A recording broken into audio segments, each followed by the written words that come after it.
When I was pregnant, my cruel mother-in-law kicked me out of the house and locked the door behind me. She demanded that I transfer this $5 million house to my husband, threatening that I should prepare for divorce otherwise.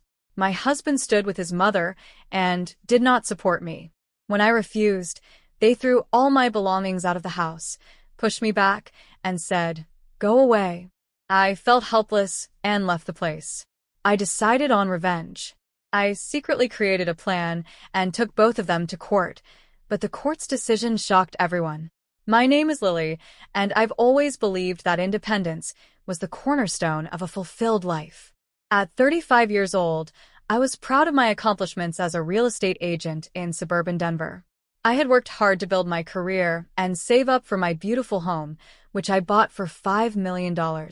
It was more than just a house to me. It was a testament to my dedication and a symbol of the life I had envisioned for myself. I had always dreamed of a loving marriage. So when I met Ryan, a 38-year-old tech consultant, everything felt right.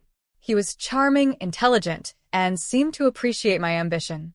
Our wedding day was a celebration I had long awaited, but little did I know that it would mark the beginning of a dark chapter in my life. On the day of our wedding, I was overwhelmed with joy, but I couldn't shake the feeling that something was off with Ryan. As I walked down the aisle, I noticed a distant look in his eyes. I brushed it off as typical wedding nerves. After all, we were about to embark on a new life together, or so I thought. After the ceremony, we moved into my home, excited to start our married life. At first, everything felt perfect, but as the days turned into weeks, I began to feel a shift. Ryan became increasingly passive, and his mother, Margaret, a 65-year-old retired schoolteacher, started visiting unannounced, offering critiques about everything from my cooking to my home decor. "Lily, dear, have you thought about changing the curtains? They clash with the sofa," she would say, her voice dripping with condescension.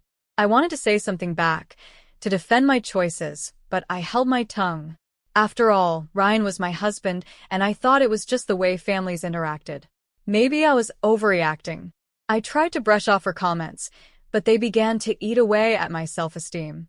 I started to question my decisions, my taste, and even my worth as a wife.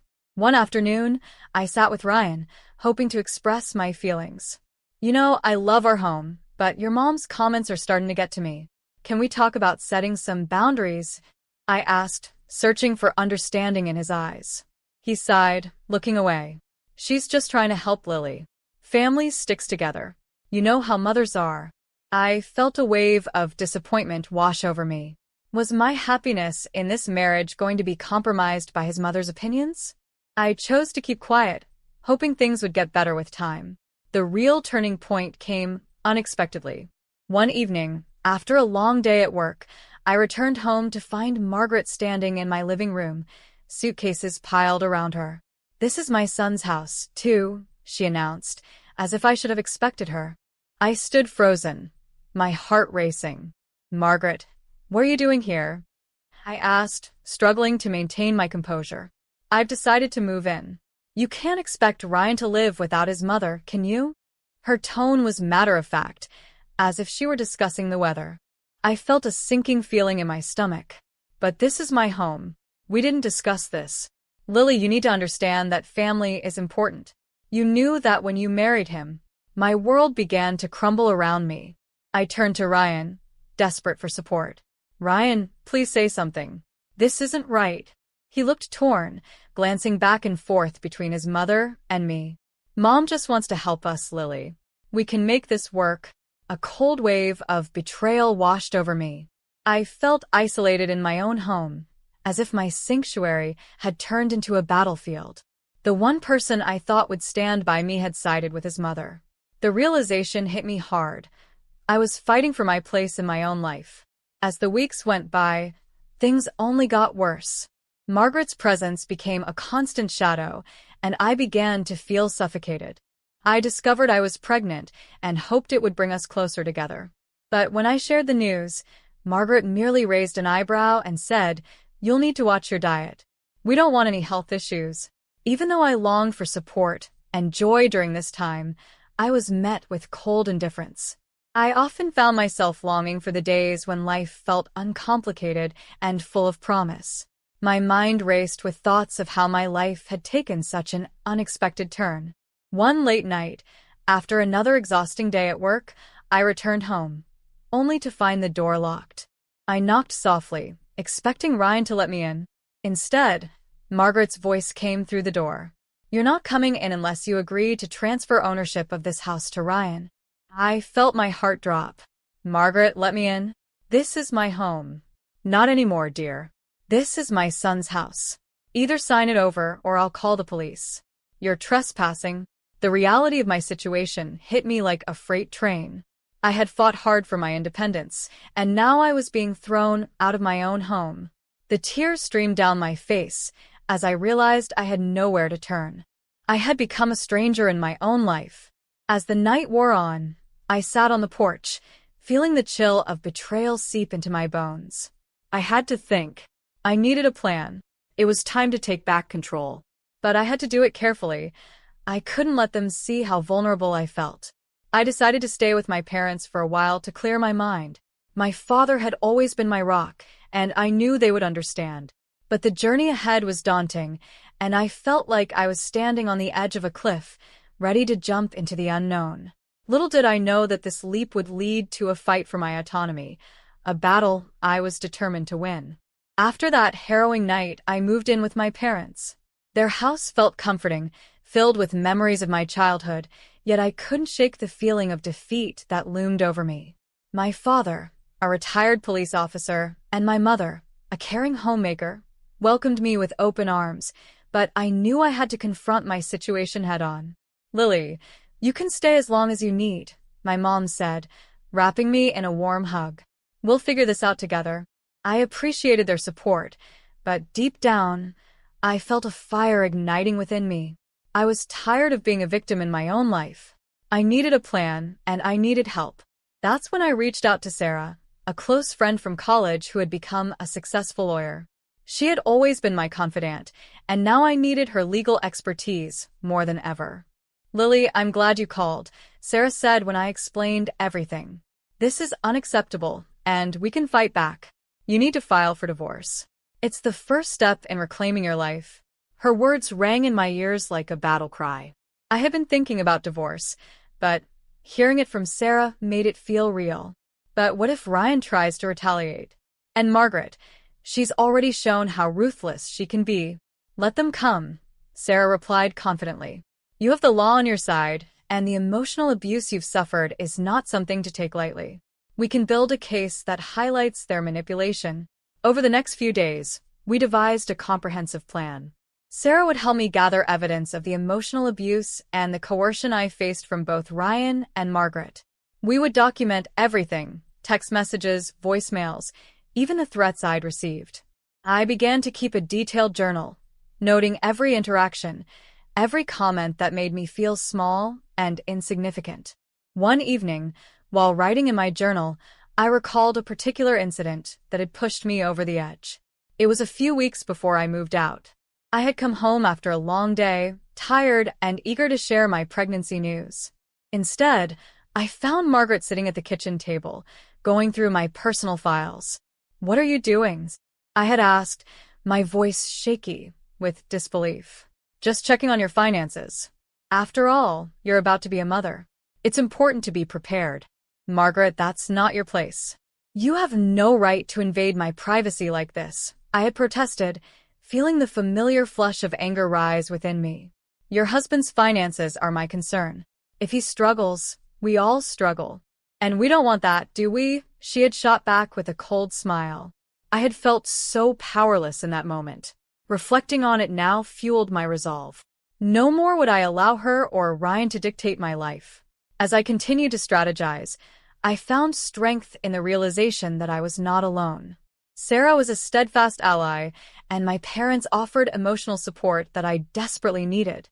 One night, while having dinner with my mom and dad, I shared my plan to file for divorce. "I can't just sit back and let them control me anymore," I said, determination in my voice. "I want my home back, and I want to be free of their manipulation." My dad looked at me, pride evident in his eyes. You're making the right choice, Lily. We'll stand by you every step of the way. The next day, I took a deep breath and walked into Sarah's office to begin the process. My heart raced as I signed the paperwork, feeling a mix of fear and empowerment. This was my first step toward reclaiming my life. In the following weeks, we worked tirelessly to prepare for the court battle. Every day was a whirlwind of emotions as I gathered my evidence and prepared my testimony. I felt like a soldier gearing up for war. Then, the day of the hearing arrived. My stomach twisted with anxiety as I sat in the waiting area of the courthouse, surrounded by other families facing their own battles. My palms were sweaty, and I could feel my heart pounding in my chest. "Lily, you're going to do great," Sarah reassured me as she sat beside me, holding my hand. "Just remember, you're fighting for yourself and your future." The words resonated with me. I took a deep breath and focused on the outcome I desired. I was done being afraid. I was ready to face Ryan and Margaret in court and reclaim my life. As the judge called my case, I felt a surge of adrenaline. This was it, the moment I had been preparing for. I stepped into the courtroom, ready to confront my past and fight for my future, unaware of the shocking twists that awaited me in the battle ahead.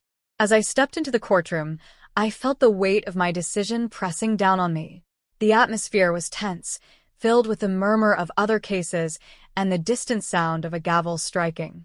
My heart raced as I caught sight of Ryan and Margaret seated at the front. Ryan's face was stoic, but I could see the tension in his jaw. Margaret's eyes, sharp and calculating, scanned the room, landing on me with a gaze that sent a chill down my spine. "Lily, just remember to stay calm," Sarah whispered as we took our seats. "We've prepared for this moment. You're not alone." The judge, a middle-aged woman with an air of authority, entered the room, and everyone rose. As she took her seat, I felt my resolve strengthen. This was my opportunity to lay bare the manipulation and emotional abuse I had endured. The proceedings began with the judge asking for an overview of the case. Sarah stood and presented our argument succinctly, detailing my struggles with Ryan and Margaret.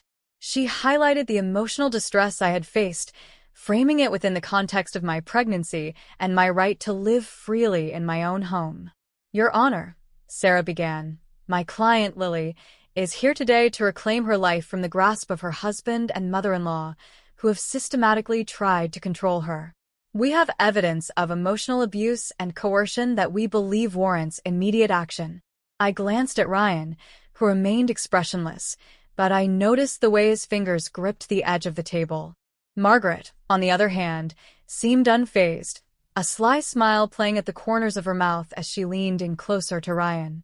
As the hearing progressed, I felt a mix of fear and determination.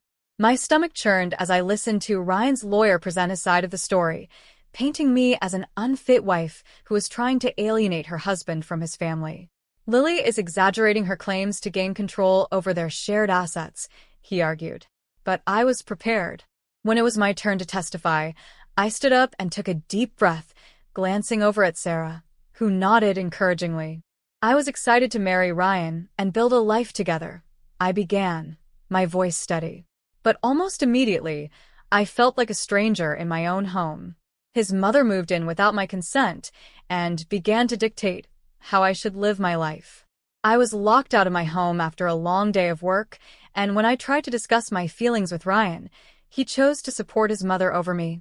I shared the story of that night when Margaret had locked me out, detailing the threats she made and the helplessness I felt. I could see the judge leaning forward, her expression attentive. "I never imagined that I would be fighting for my home and my autonomy," I continued, my emotions surging.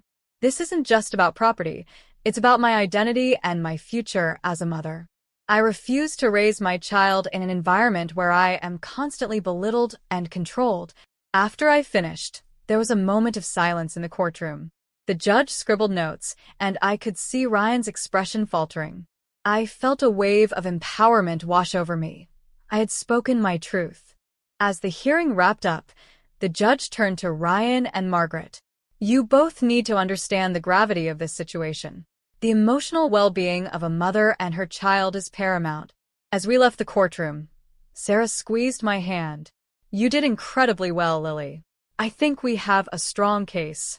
But as I walked out, I caught sight of Ryan and Margaret whispering to each other, their expressions tense and angry. My stomach dropped. I knew they wouldn't give up without a fight. The looming threat of retaliation hung heavy in the air, but I was ready. I had faced my fears, and no matter what happened next, I was determined to protect myself and my future child. Little did I know, the real battle was far from over. The next twists in this saga would challenge everything I thought I knew about betrayal and revenge. The days following the court hearing were filled with a mix of anxiety and anticipation. I felt like I was on a tightrope, balancing between hope and fear. Sarah and I continued to prepare for the next steps, but I could sense the tension brewing between Ryan and Margaret. They were not the type to back down easily. Then, a week later, I received a call from Sarah. "Lily, we need to meet. There's something important I want to discuss." My heart raced. What could it be? I rushed to her office, where she greeted me with a serious expression. "I just got word that Ryan and Margaret are planning to fight back. They're trying to discredit your claims, saying you're emotionally unstable and not fit to be a mother." I felt a wave of anger wash over me. They're resorting to lies? I can't believe this. "It's a common tactic," Sarah explained, "but it shows their desperation. We can counter this. We need to gather more evidence of the emotional abuse you faced." That night, I sat down to write in my journal, recalling moments that had chipped away at my sense of self. I remembered times when I was belittled, undermined, and treated as if I were invisible. With each word, I felt stronger. I was no longer the timid woman Ryan and Margaret thought they could control. The following week, I received a formal notification for another court appearance. My anxiety heightened, but I was determined to face whatever lay ahead. This time, I would not just defend my case. I would stand tall and fight for my future and my child's well-being. When the day arrived, I felt a mix of fear and determination as I walked into the courtroom. Ryan and Margaret were already seated, their expressions hardened. I could sense the animosity between us. But I was ready. Sarah presented our case once again, emphasizing the emotional turmoil I had endured and how it affected my pregnancy. I had gathered text messages from Margaret, which contained her insults disguised as concerns. I watched as the judge reviewed the evidence, her brow furrowing in concentration. When it was my turn to speak, I took a deep breath and faced the judge. "Your Honor, I'm not here to tear apart a family. I'm here to reclaim my life and ensure a safe environment for my child. I cannot allow my mother-in-law to dictate my existence any longer." As I spoke, I could feel the support from my parents who were sitting in the back. Their presence fortified me. I shared the most painful moments, revealing how I felt trapped and controlled, how I was locked out of my home, and how my very identity was being stripped away. The atmosphere in the courtroom shifted. I could see the judge's expression change as she absorbed my words. When it was Ryan's turn to speak, he stumbled over his arguments, seeming less confident than before. Margaret, however, was unyielding, trying to manipulate the situation, but her tactics were losing power. Finally, after a long and exhausting session, the judge called for a recess. As we stepped out, I felt drained but hopeful. A couple of hours later, the judge returned to deliver her verdict. Based on the evidence presented and the testimonies, I find that Lily has been subjected to emotional abuse and manipulation. Therefore, I am granting her full custody of her child and sole ownership of the house. Ryan and Margaret will face penalties for their actions. The words felt like a weight lifting off my shoulders. Relief flooded through me, but I also felt a twinge of sadness for the family I once thought I had. As I exited the courtroom, Sarah hugged me tightly. "You did it, Lily. You fought for your rights, and you won." With a smile, I whispered, "I did it because I believed I deserved better." In the following weeks, I moved back into my home, reclaiming my space. It felt like a fresh start. I painted the walls, redecorated, and filled my days with preparations for my baby. I was ready to embrace single motherhood and build a life free from the shadows of the past. Looking back, I realized that betrayal had not broken me. It had forged me into a stronger person. I had learned the power of standing up for myself and reclaiming my identity. I was no longer just a victim. I was a survivor. As I cradled my growing belly, I whispered promises to my unborn child. We will build a life filled with love, respect, and strength. You will know that you can always stand up for yourself. In that moment, I understood that this was not just a new beginning for me, but a new legacy for my child, one built on the foundation of empowerment and resilience. I was ready for whatever came next.